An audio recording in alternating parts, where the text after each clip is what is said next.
The topic of interest rates and when they'll be cut is all the rage these days.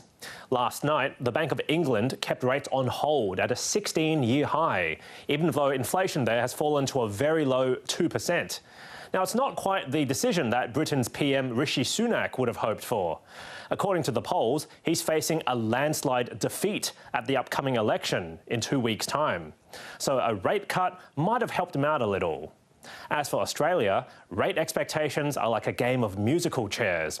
When the week began, markets were betting the first rate cut would happen in February next year.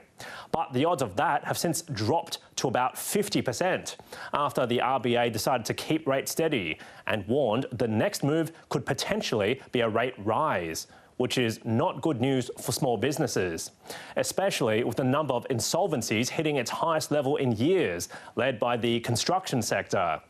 Now, that's another barrier to the federal government's goal to build 1.2 million homes in the next 5 years. Meanwhile, the share market went up today by 0.35%, and it's risen by a solid 0.8% for the week.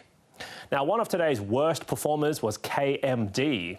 Its shares plunged to a record low after the company, which owns the Kathmandu retail chain, said its customers are massively cutting back on spending, even during its peak winter sales season. Overseas, most markets turned red, apart from Britain's FTSE after that rates decision. Gold, oil and iron ore prices rose, while the Aussie dollar is buying 66.6 US cents. And that's finance.